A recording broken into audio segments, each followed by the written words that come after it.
Queen Zephyra stood alone on the crystal balcony of her palace, watching the stars that had witnessed her shame for the past 5 years. Her reflection in the polished surface showed what others called a monster: purple skin that shifted between dark and light like oil on water, forearms ending in claws, and a face that most species found terrifying. Where other Vorthak females had smooth features, hers were sharp and angular.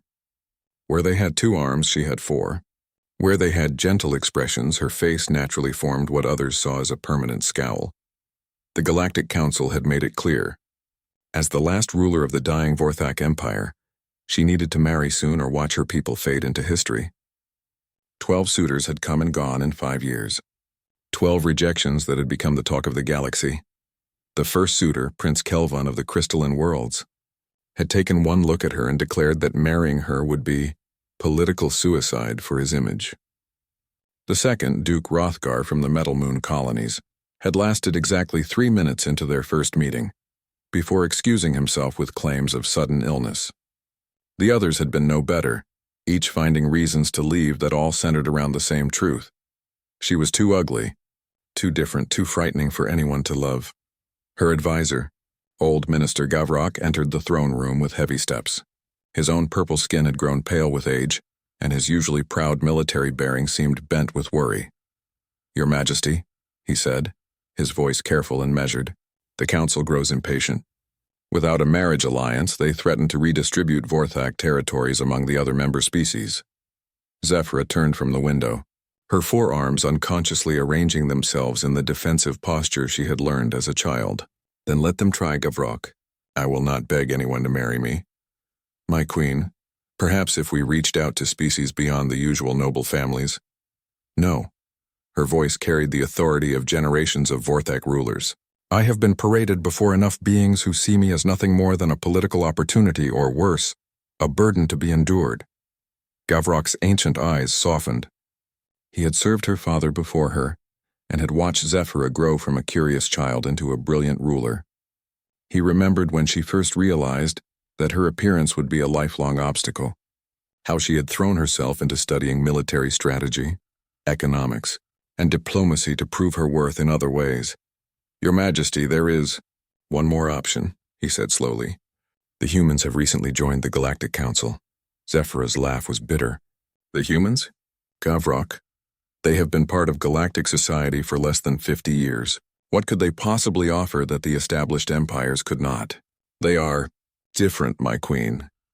Their ambassador, David Chen, has made quite an impression at the council meetings. When other species mock them for being newcomers, he simply smiles and presents his arguments with facts and logic. When the hegemony tried to intimidate them into unfavorable trade deals, the humans politely declined and offered alternatives that benefited everyone. And what makes you think they would be any different when it comes to me?" Gavrok moved closer, his voice dropping to a whisper. 3 months ago, during the council session about refugee resettlement, every other species argued about the costs and complications. The humans volunteered to take in Kalari refugees, the ones with the skin condition that makes them smell like sulfur. When questioned why, Ambassador Chen simply said that desperate people needed help, regardless of how they looked or smelled. For the first time in weeks, Zephyra felt something other than resignation. It was not hope. She had learned not to hope, but curiosity. "Even if this is true," she said, "why would they want to ally with a dying empire? Our military is reduced to defense fleets. Our economy depends entirely on the rare crystals our world produces. We have little to offer. Actually, Your Majesty, we have much to offer. Our crystals are essential for faster-than-light communication across the galaxy. Our people, though few in number, are natural engineers and strategists. And you speak 17 galactic languages, hold degrees in 3 different fields of science, and have successfully negotiated treaties that kept our people fed during the resource wars." Zephyra moved to her desk, where reports and documents covered the surface like fallen leaves. Each paper represented another challenge facing her people: food shortages, aging infrastructure, young Vorthak leaving for better opportunities in other systems. "The humans are warriors, are they not?" she asked.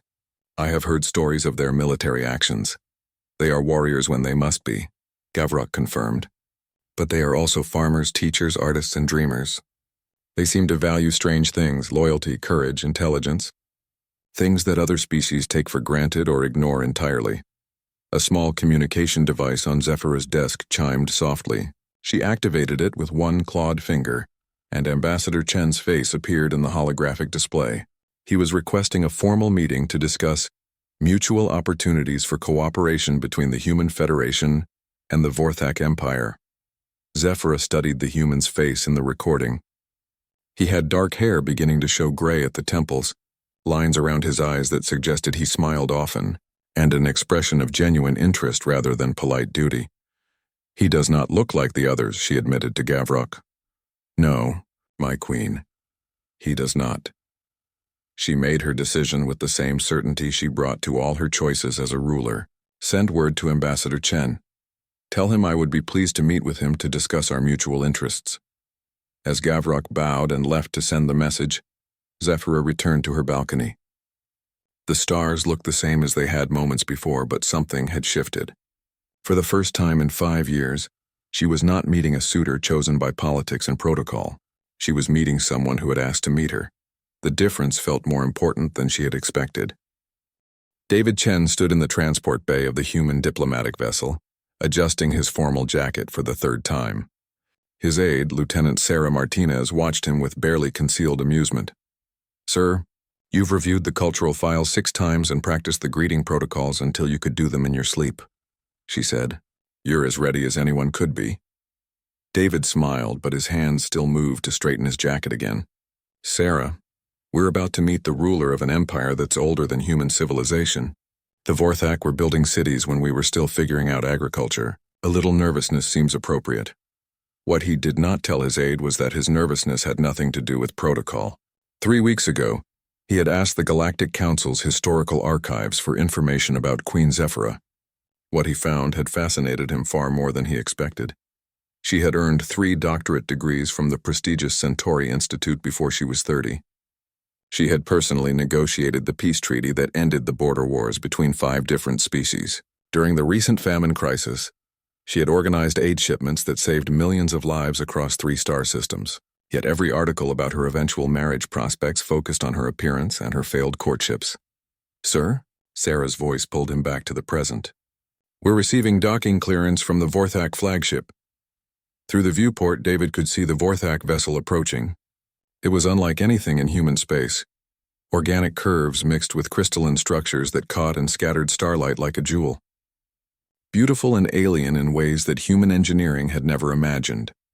20 minutes later, David found himself in a corridor that seemed to be carved from a single massive crystal. The walls pulsed with gentle light that responded to movement, and the air carried a faint scent of ozone and something floral he could not identify. His escort, Minister Gavrok, walked beside him with measured steps. "Ambassador Chen," Gavrok said, "I should prepare you for your first meeting with Her Majesty. Please, call me David, and I appreciate any guidance you can offer." Gavrok paused, studying the human carefully.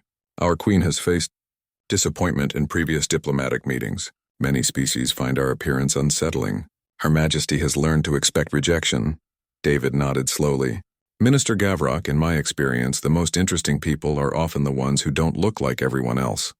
I'm not here because I'm obligated to be. I'm here because your queen's reputation for intelligence and leadership precedes her." Something in Gavrok's expression shifted. Surprise, perhaps, or cautious hope. They entered a vast chamber where natural crystal formations had been shaped into a throne room that felt more like a cathedral. At the far end, seated on a throne that seemed to grow from the floor itself, was Queen Zephyra. David's first thought was that she was magnificent. His second thought was that anyone who called her ugly was either blind or stupid. She was tall, perhaps 7 feet in height, with skin that shifted between deep purple and violet as she moved. Her forearms were arranged gracefully, each ending in hands that were clearly built for both delicate work and strength. Her face was angular in ways that human faces were not. But her eyes were large and intelligent, and when she looked at him, he felt the weight of her attention like a physical thing. "Your Majesty," David said, executing the formal bow he had practiced, "I am honored by your willingness to meet with me." Ambassador Chen, her voice was deeper than human female voices, with harmonics that suggested her people had evolved different vocal structures. I confess curiosity about why the humans requested this meeting. We have little experience with your species. David straightened and met her eyes directly. Your Majesty, my government believes that the Vorthak Empire and the Human Federation have much to offer each other. Your people's expertise in crystal technology could revolutionize our communication systems. Our agricultural techniques might help address the food shortages I understand you're facing.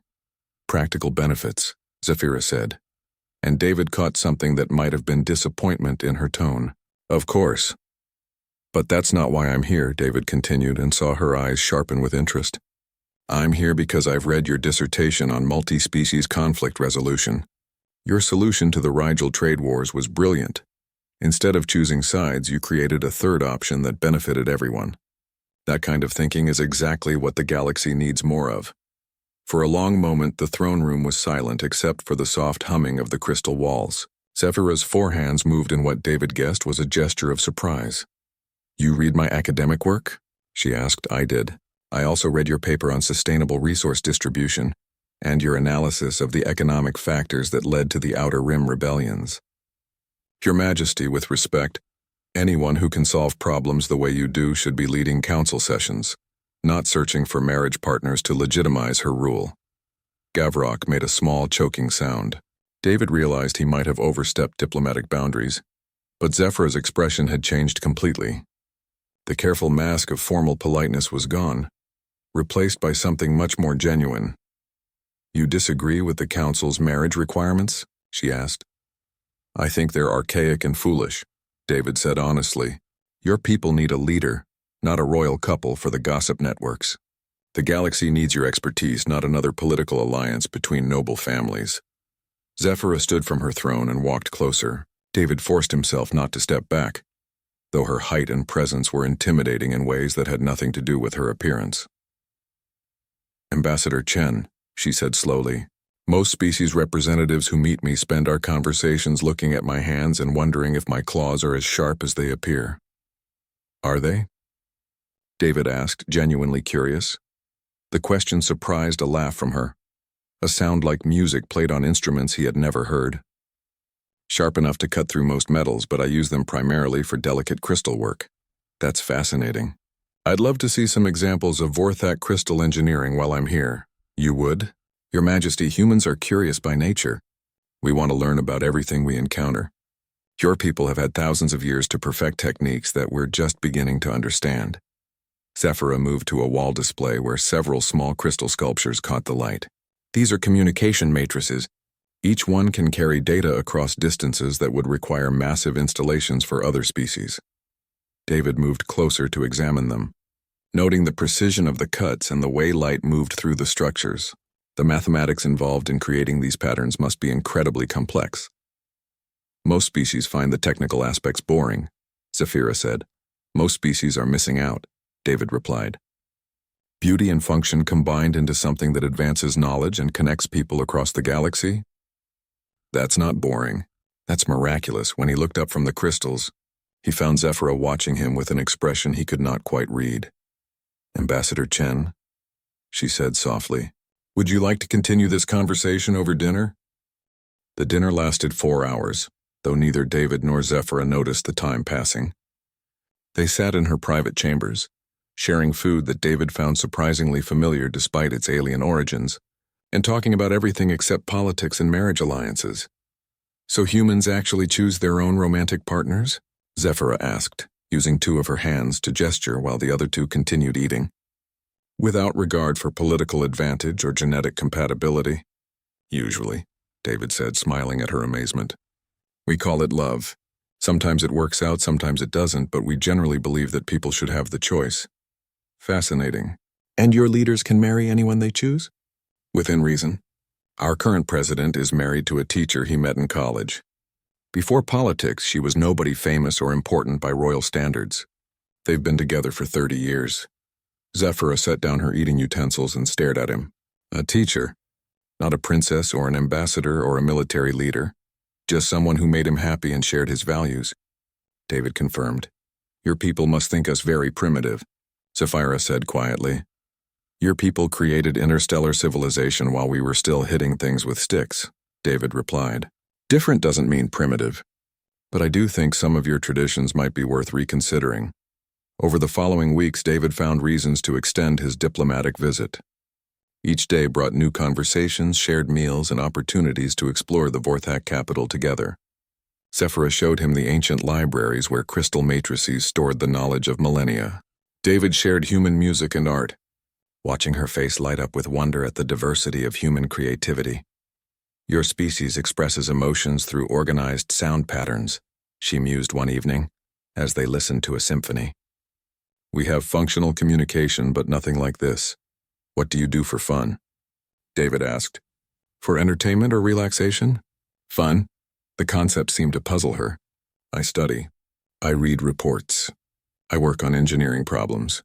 That's work, not fun. What brings you joy? Zephyra was quiet for a long moment. I used to enjoy crystal sculpting, creating beautiful things that served no purpose except to please the eye. Used to? A queen should not waste time on frivolous activities, she recited as if quoting someone else. Who told you that? Everyone. My tutors, my advisors, the council representatives. David shook his head. Zephyra, creating beauty isn't frivolous. It's one of the most important things thinking beings can do. The next morning, David found her in her private workshop, hunched over a piece of crystal, with tools he could not identify. She looked up when he entered, and for the first time since he had met her, she seemed embarrassed. I thought you were still sleeping, she said, quickly moving to cover her work. Can I see what you're making? It's nothing important, just experimenting. Please. Reluctantly, she moved aside to reveal a crystal sculpture of a human figure. The detail was extraordinary. She had somehow captured not just David's physical appearance, but something of his expression, his curiosity and kindness rendered in light and crystal. Zephyra, this is incredible, David breathed. How long did this take you? 3 nights. I work on it after you return to your quarters. You've been staying up all night to make this? She nodded, her skin shifting to darker purples in what he had learned was embarrassment. This is the most beautiful thing anyone has ever made for me, David said honestly. Truly? Truly. Can I watch you work sometime? You would want to? I've never seen anything like what you do with crystal. It's like magic. That evening, Zephyra worked on a new piece while David watched. Her 4 hands moved in complex patterns, each controlling different tools while she hummed softly under her breath. The sound was hauntingly beautiful, and David realized it was the first time he had heard her truly relaxed. The humming helps me concentrate, she explained when she noticed his attention. It's lovely. Is it a traditional song? Something my mother used to sing. I barely remember her, but I remember that melody. Tell me about your childhood, David said softly. There is not much to tell. I was educated to be a ruler from the age of 5. Languages, mathematics, military strategy, economics, diplomacy. I was good at learning, so they gave me more to learn. Did you have friends, other children to play with? Zephyra's hands paused in their work. Children of other noble families visited sometimes.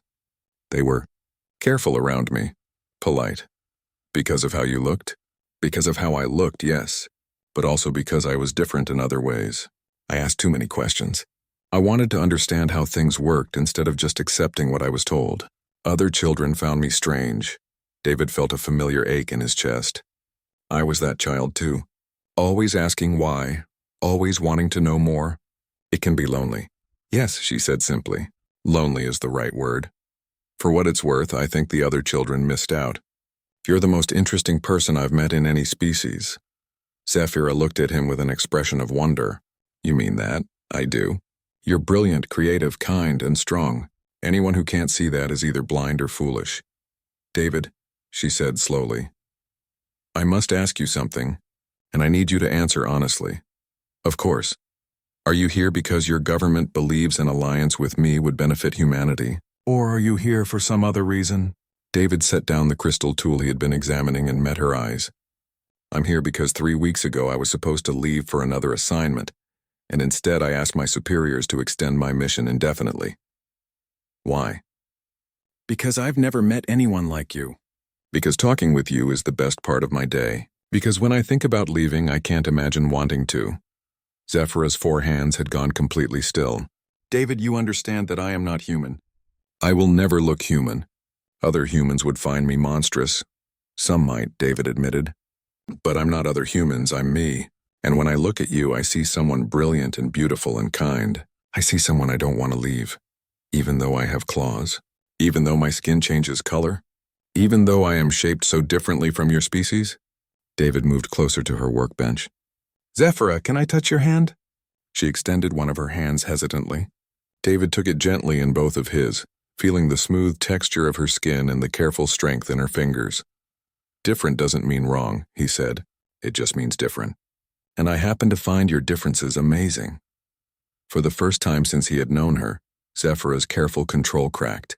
Her eyes filled with tears that caught the workshop's crystal light like diamonds. No one has ever said that to me before, she whispered. Then everyone else has been blind, David said firmly, because you are extraordinary. That night, as David walked back to his quarters, he realized that something fundamental had changed. He was no longer a diplomat on an extended mission. He was a man who had found someone he could not imagine living without. David stood before the Galactic Council, feeling the weight of hundreds of alien eyes upon him.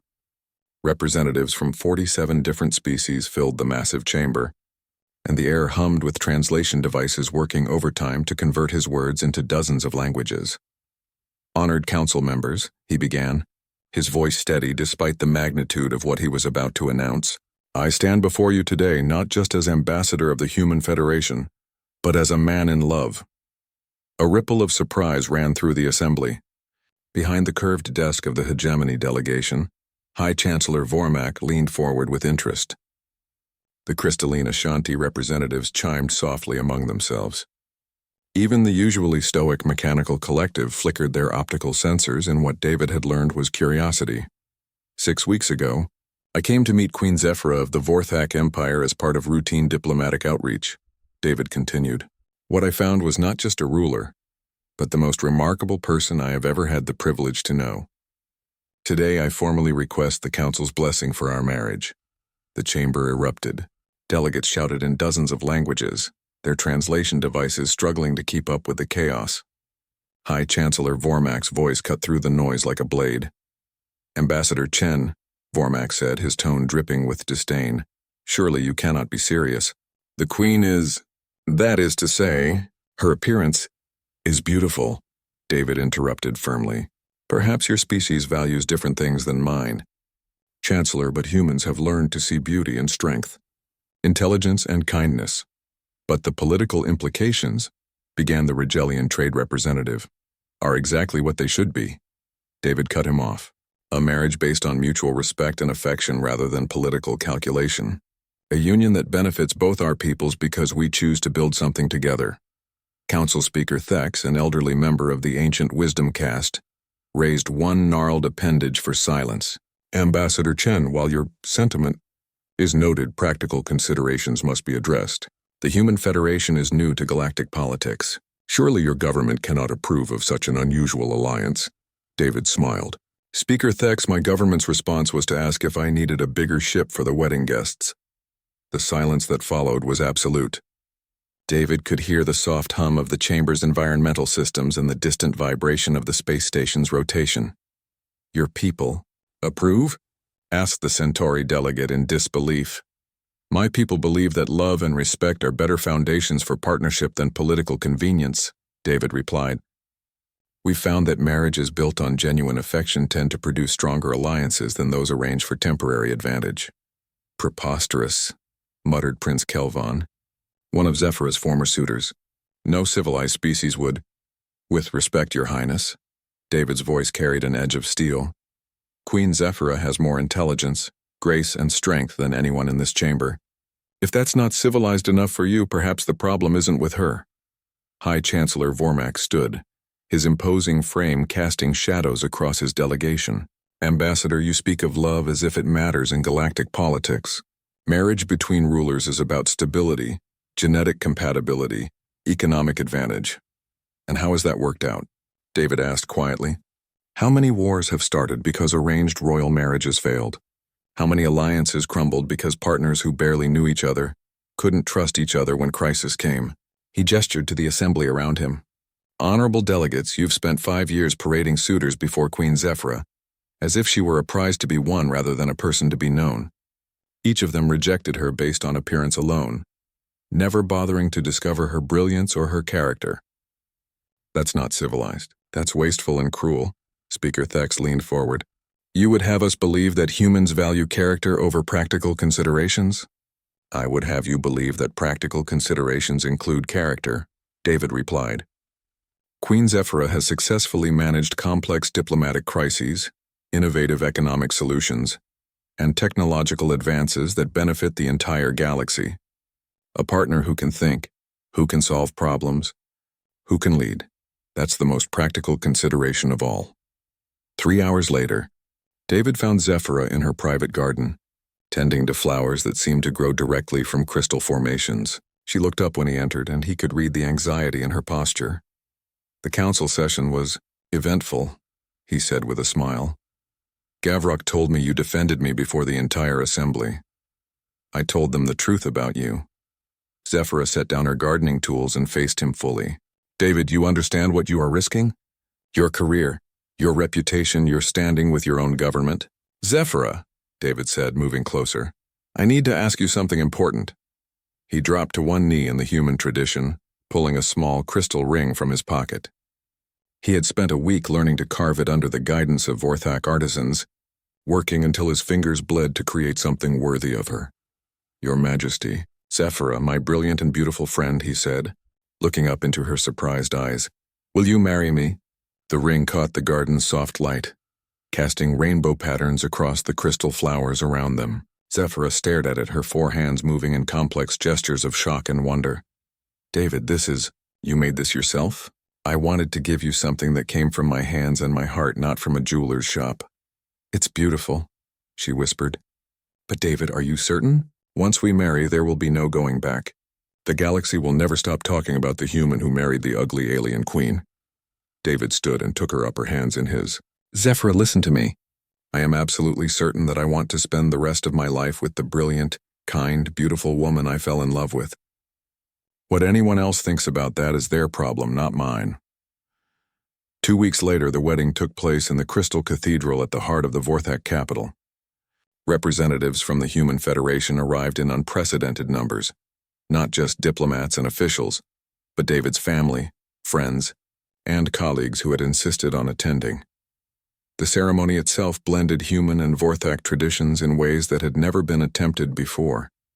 Zephyra wore traditional royal crystal ornaments that caught and reflected light like captured stars, while David wore formal human diplomatic dress with Vorthak ceremonial elements woven into the design. When Speaker Thex asked the traditional question, "Who stands witness to this union?" The response shocked the galactic media representatives in attendance. "We do," came the unified reply from not only the human delegation, but from Gavrok and the Vorthak nobility, and even from several council representatives who had traveled to attend. As David and Zephyra exchanged vows in both languages, something historic happened. The galaxy watched a marriage that had nothing to do with political advantage, genetic compatibility, or economic benefit. They watched 2 people choose each other for love. When David kissed his new wife at the ceremony's conclusion, the cheers that erupted came not just from humans and Vorthak, but from delegates representing species who had traveled across the galaxy to witness something they had never seen before. A royal wedding, based on the radical idea that rulers, like everyone else, deserve to be happy. That night, as wedding celebrations continued throughout the capital, news reports began spreading across the galaxy with a single, stunning headline: Human diplomat marries for love and the galaxy pays attention. The first real test of their marriage came exactly 3 months after the wedding, in the form of a crisis that neither David nor Zephyra had anticipated. The mining colonies are in rebellion, Minister Gavrok announced as he burst into the royal chambers where David and Zephyra were reviewing trade agreements over breakfast. They're demanding independence and threatening to cut off crystal shipments to the galaxy. Zephyra set down her morning tea with careful precision, but David could see the tension in all 4 of her hands. What triggered this? She asked. Reports that you've abandoned Vorthak traditions by marrying an alien, Gavrok said reluctantly. The mining foremen claim you're no longer fit to rule Vorthak space.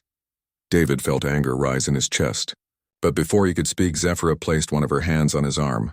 How many colonies are involved? She asked with the calm professionalism that had first impressed him. 17 out of 23. They've elected a provisional council and declared the marriage invalid under traditional Vorthak law. Which doesn't exist, Zephyra said dryly. Vorthak law allows rulers to marry anyone who can demonstrate loyalty to the empire. They know that, Gavrok replied. This isn't really about law or tradition. 3 of the mining foremen have been meeting secretly with hegemony trade representatives. I believe this is an attempt to destabilize our government so the hegemony can claim the crystal mines. David leaned forward. What kind of support do we have?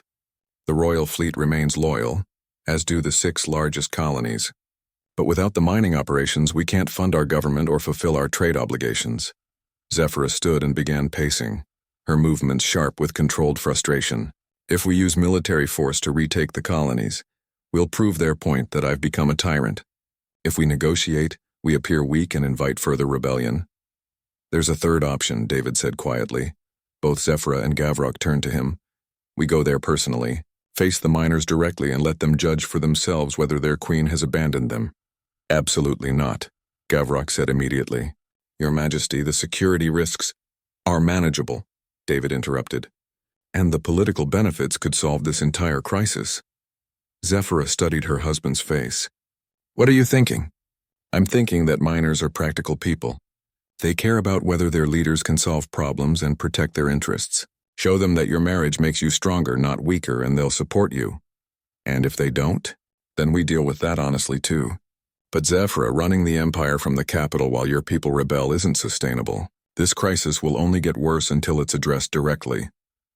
2 days later, they arrived at Cathera Prime, the largest mining colony, aboard a single diplomatic vessel with minimal security.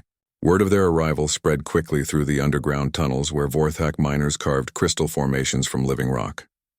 The confrontation came in the main assembly cavern, where 3,000 miners gathered to hear their queen speak.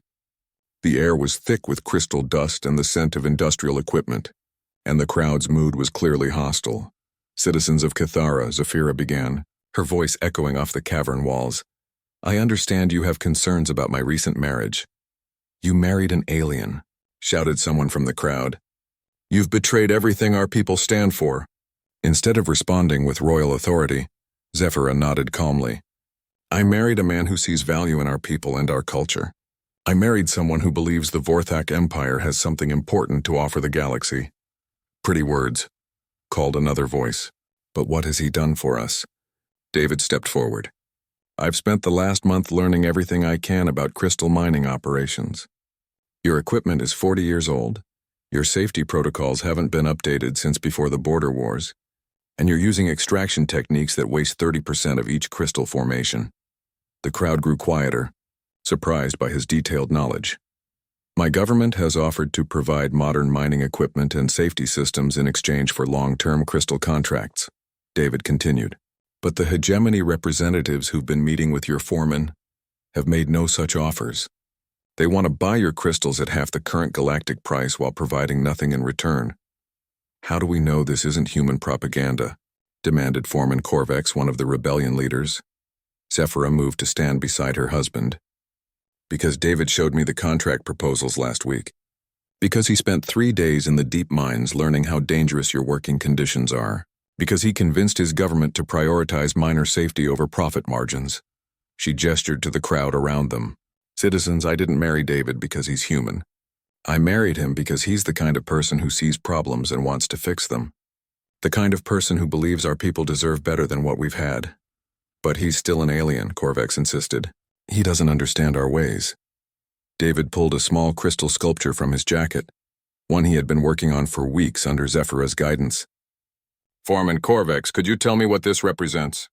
Corvex examined the crystal and his expression changed completely. This is the miner's blessing, the traditional protection symbol our people have used for centuries. My wife taught me to carve it, David said. She's been helping me understand Vorthak culture, not to change it, but to honor it. Every tradition, every custom, every value that makes your people strong. An older woman in the crowd stepped forward. You learned our crystal working? I'm trying to, David admitted. It's much harder than it looks. Your artisans are incredibly skilled. Show us your hands, she demanded. David held out his hands, showing the scars and calluses he had earned during weeks of learning to work with crystal tools. The old woman examined them carefully, then looked up at his face with something like approval. "These are working hands," she announced to the crowd. "Not the soft hands of someone who gives orders from a distance." "Citizens," Zephyra said, raising her voice to address the entire assembly. "I understand your concerns about my marriage. Change is frightening, especially when it happens quickly. But I ask you to judge my husband not by his species, but by his actions." She gestured around the cavern. "David didn't have to come here today. He could have stayed safe in the capital while I dealt with this crisis alone. Instead, he insisted on coming because he believes you deserve to meet him personally, because he respects you enough to face your questions directly." "The Queen speaks truth," said an unexpected voice from the crowd. Old Miner Thys, respected for his 40 years in the deep tunnels, stepped forward. The human could have sent messages or made promises from afar. Instead, he came to the mines, learned our work, earned his scars. That shows honor. David looked out at the sea of faces watching him. "Citizens of Cathara, I know I'm different from you. I know my presence here represents change. But I also know that your queen loves her people and will do anything to protect them. She chose me not because I'm human, but because I chose her. Because I believe the Vorthak Empire's future should be bright." "And what future do you see for us?" asked Foreman Corvex. "I see Vorthak crystal technology leading galactic communications advances," David replied. "I see your children having educational opportunities across the galaxy.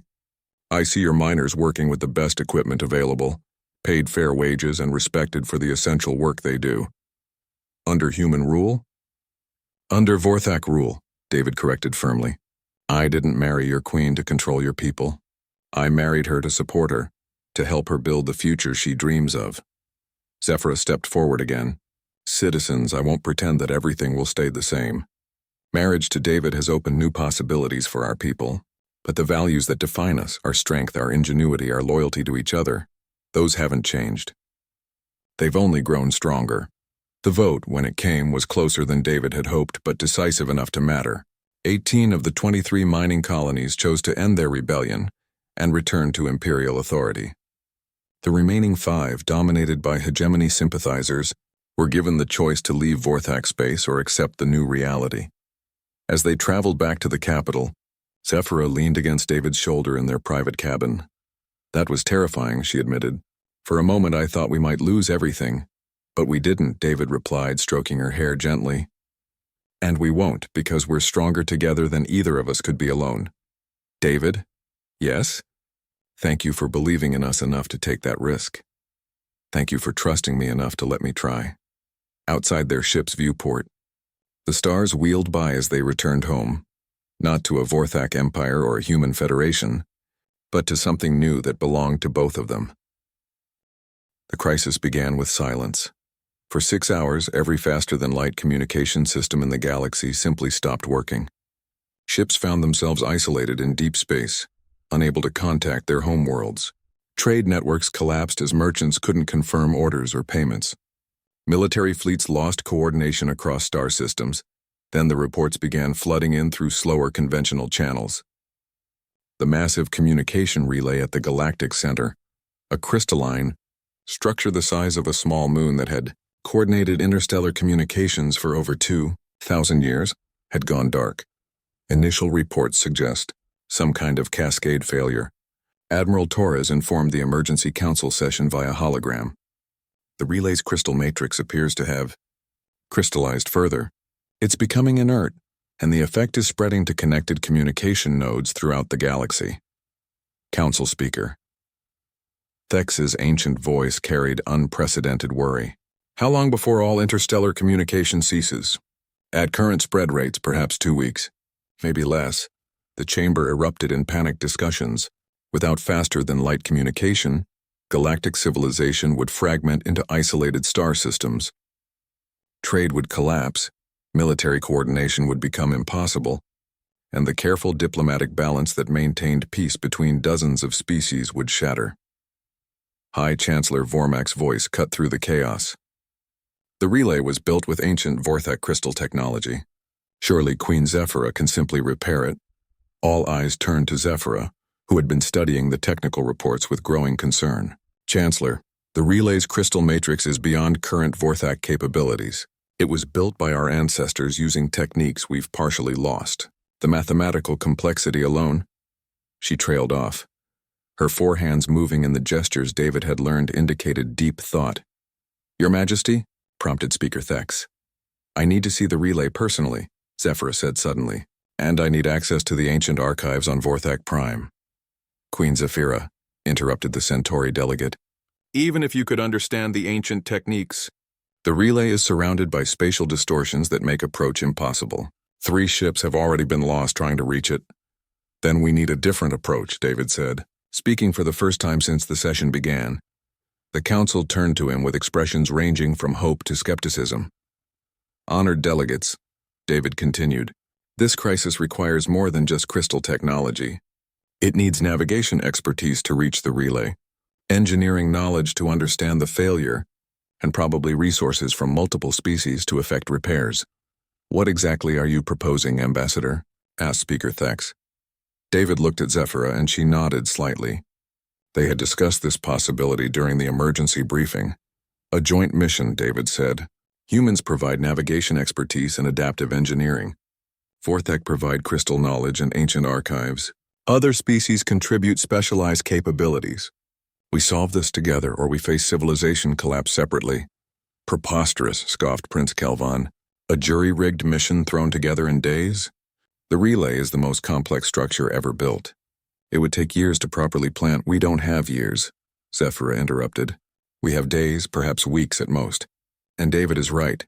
This isn't a problem any one species can solve alone. High Chancellor Vormak leaned forward. And who would lead this impossible mission?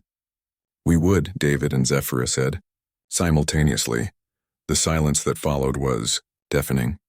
You're suggesting that a human diplomat and an alien queen personally attempt to repair the most important structure in galactic history? Vormak's tone dripped disbelief. I'm suggesting that the person who best understands Vorthak crystal technology and the person who best understands human adaptive engineering work together, David replied calmly, just like we've been doing for the past 8 months. Speaker Thex raised a gnarled appendage. This is highly irregular. Joint missions between species are traditionally commanded by council-appointed leaders. With respect, Speaker, Zephyr said, traditional approaches built the relay, but they didn't prevent its failure. Perhaps irregular is exactly what we need. 48 hours later, the most unusual fleet in galactic history departed for the Galactic Center. The flagship was a modified Vorthak science vessel, carrying crystal-working equipment and ancient archives. Alongside it flew human engineering ships, Centauri navigation vessels, hegemony power generators, and even a mechanical collective analytical unit. David stood on the bridge beside Zephyra as they approached the failing relay. Through the main viewer, they could see the massive structure, a crystal formation that seemed to grow like a living thing, reaching across space with delicate tendrils that pulsed with dying light. It's beautiful, whispered Dr. Sarah Chen, David's former aide who had volunteered for the engineering team. And dying, Zephyra added sadly. Look at the crystallization patterns. The matrix is becoming too ordered, too perfect. It's losing the controlled chaos that allows information to flow. Can we reverse the process? Asked Captain Vren of the Centauri Navigation Corps. Not reverse, Zephyra said slowly, but perhaps redirect. She moved to the ancient archive interface, her 4 hands dancing across controls that were older than human civilization. Complex mathematical formulas appeared on screens around the bridge, equations that described the intersection of crystal physics and information theory. David, she said urgently, I need human perspective on this.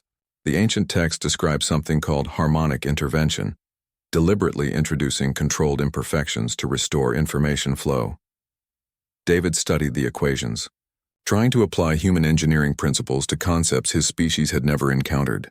It's like debugging code by introducing beneficial randomness, controlled entropy to prevent system lockup. Exactly. Zephyra's eyes lit up with excitement. But the mathematics are incredibly complex. I need computational support beyond what any single species can provide. Already on it, announced Unit 7742 of the Mechanical Collective. This unit's analytical capacity is available. Centauri, Navigation systems can provide spatial calculation support, added Captain Vren. Hegemony. Power systems stand ready for energy distribution, reported Engineer Korvac. Over the next 6 days, something unprecedented happened. Species that had barely cooperated for millennia found themselves working together with desperate intensity. Human engineers collaborated with Vorthak crystal workers. Mechanical collective units processed calculations, while Centauri navigators plotted precise approaches to the relay's most critical nodes. David and Zephyra worked 18-hour shifts, translating between different species, technical languages, and coordinating efforts across radically different approaches to problem solving. The harmonic intervention needs to be applied at 17 specific points simultaneously, Zephyra explained during the final briefing. Each team will need to work in perfect coordination. No pressure, muttered Dr. Chen. Actually, David said with a smile, there's tremendous pressure, the kind that creates diamonds. The intervention itself took 47 minutes of the most precise coordinated action in galactic history. 17 teams approached 17 nodes of the massive relay, each applying carefully calculated harmonic disruptions to restore the crystal matrix's information-carrying capacity. David and Zephyra worked together at the relay's central node, their hands moving in patterns that combined human technological intuition with Vorthak crystal mastery. Around them, space filled with other ships performing their own precise interventions. Harmonic resonance building, reported Unit 7742. Crystal matrix responding, called out Dr. Chen. Information flow resuming, announced Captain Vren, and then, like sunrise after a long night, the relay blazed back to life. Light flowed through crystal channels. Information began moving again between star systems, and faster-than-light communication returned to the galaxy. The cheer that erupted across 17 ships echoed through space. Humans, Vorthak, Centauri, Hegemony, and Mechanical Collective celebrating together. As they returned to Council space, David found Zephyra in her quarters, staring out at the stars with an expression of wonder. "We did something impossible," she said softly. "We did something necessary," David corrected. "And we proved that different species working together can accomplish things none of us could manage alone." "David?" "Yes?" "I think we just changed how the galaxy works." David moved to stand beside her at the viewport. Good. It was time for a change. When they arrived back at Council space, they found something waiting for them that neither had expected. Representatives from 47 different species gathered to thank the joint mission team personally. The age of isolated species solving problems alone was ending. The age of galactic cooperation had begun, and it had started with a human who saw beauty where others saw ugliness, and an alien queen who had learned to trust again.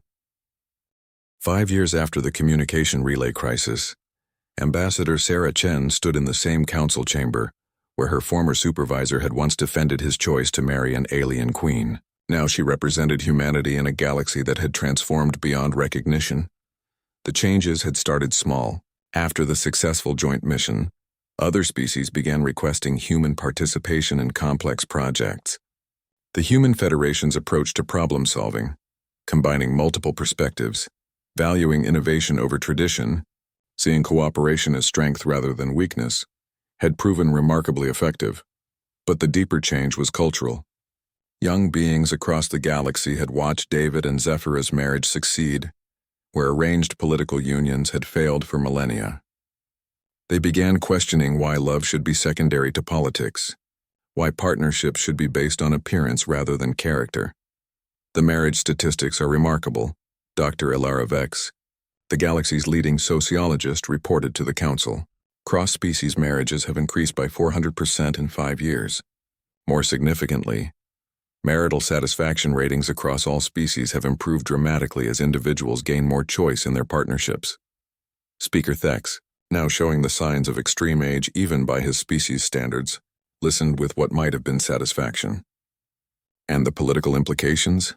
Unprecedented stability, Dr. Vex continued. When rulers choose partners based on compatibility rather than political advantage, their governments become more stable. Trust between leaders has increased because personal relationships are built on genuine foundation. High Chancellor Vormak, one of the few delegates who had opposed David and Zephyra's marriage, raised a clawed appendage. Surely you're not claiming that one human's romantic choice changed galactic civilization? I'm claiming that one human's choice to see past surface differences revealed possibilities that had always existed, Dr. Vex replied. The galaxy learned that different doesn't mean inferior, that cooperation produces better results than competition, and that individuals should be judged by their actions rather than their appearance. Sarah smiled privately. The human approach to diversity, seeing it as a source of strength rather than division, had become galactic policy. Species that had barely tolerated each other for centuries were now collaborating on projects ranging from terraforming to artistic endeavors. Meanwhile, in the crystal gardens of Vorthak Prime, David and Zephyra worked side by side on their latest project. The garden had grown into something unprecedented, a living artwork that combined plants from dozens of worlds with crystal formations that created music as wind moved through them.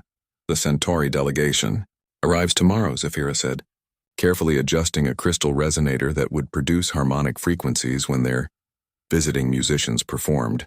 They're bringing instruments I've never seen before. And the Hegemony Youth Orchestra? David asked, pruning a flowering vine that had been a gift from the Rigelian agricultural worlds. Next week, Minister Gavrok is beside himself trying to arrange accommodations for 60 young Hegemony citizens. He keeps muttering about unprecedented diplomatic complexity. David laughed. Their annual Harmony Festival had grown from a small celebration of their marriage into the galaxy's largest cultural exchange event. This year, over 200 species were sending representatives to share music, art, food, and stories. Remember when the biggest challenge was convincing people that we could be happy together? David mused. Now the challenge is scheduling enough time for everyone who wants to visit. Zephyra agreed, although I admit I prefer this problem. They worked in comfortable silence for a while, their movements synchronized after years of partnership. David had never fully mastered Vorthak crystal working, but he had become skilled enough to assist with complex projects. Zephyra had learned human gardening techniques that had revolutionized agriculture across several star systems. David, Zephyra said suddenly, do you ever wonder what would have happened if we hadn't met? David set down his pruning tools and considered the question seriously. The communication crisis would have been solved eventually, but probably by a single species working alone. It would have taken longer, cost more resources, and the solution would have been less elegant. And personally, I would have remained a decent diplomat who never discovered what he was truly capable of. You would have remained a brilliant queen whose potential was limited by other people's prejudices. Zephyra moved closer, her 4 hands finding his 2 in the gesture that had become natural to them both. I was reading old news reports yesterday, she said. Articles from before we met. Do you know what they called me? The ugly alien queen, David replied. I remember. Do you know what they call me now? David smiled. The innovator queen, the harmony queen, the crystal queen, depends on which publication you read. The beautiful queen, Zephyra corrected softly. Beauty standards have changed across the galaxy. Angular faces are considered elegant now. Multiple arms are seen as graceful. Different skin colors are celebrated as unique.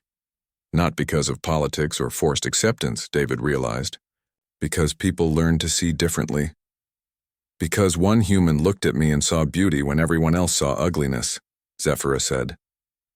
That changed how I saw myself, which changed how I carried myself, which changed how others saw me. A soft chime from the palace indicated that their daily administrative session was beginning. As they walked back through gardens that had become a symbol of cross-species cooperation, David reflected on the galaxy they had helped create. Children of different species played together in parks designed by multi-species teams. Scientists collaborated across racial lines that had once seemed absolute. Artists created works that no single species could have imagined alone. The council chambers themselves had been redesigned to accommodate the new reality. Instead of species-segregated sections, delegates now sat in mixed groups organized by shared interest and expertise. Military representatives worked with peace advocates. Scientists sat with philosophers. Young voices were heard alongside ancient wisdom. Your Majesties, Minister Gavrok greeted them as they entered their shared office. The daily reports. As David and Zephyra reviewed the day's business, trade agreements, scientific collaboration proposals, cultural exchange requests. They maintained the partnership that had become their signature. When Zephyr's expertise in crystal technology was needed, David managed the diplomatic implications.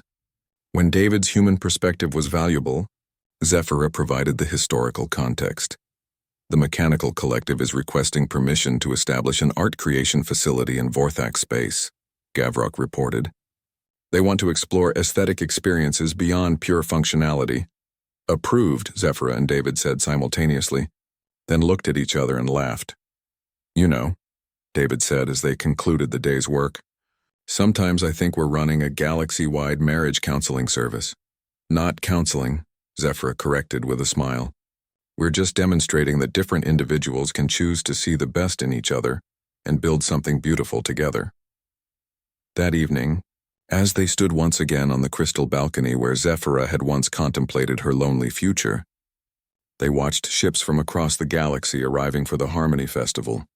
Each vessel represented species that had learned to value cooperation over competition, diversity over uniformity, love over political convenience. David? Yes?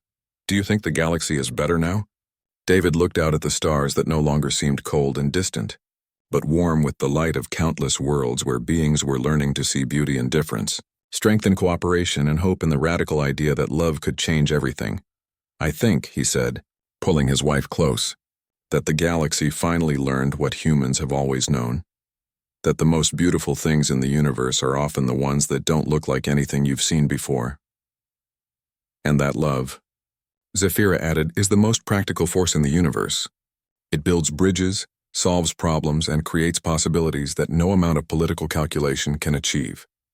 Together, they watched the stars and the ships that moved between them, carrying beings who had learned that different could be beautiful, that love could be practical, and that sometimes the most important changes begin with one person willing to see clearly when everyone else is blind. The ugly alien queen was no longer alone. The galaxy was no longer divided. And love, it turned out, was indeed the most powerful force in the universe. Not because it conquered, but because it connected, creating unity from diversity and strength from cooperation. In the end, that was the most human gift of all. The ability to see beyond surface differences to the beauty that exists in every thinking being, waiting to be discovered by someone wise enough to look.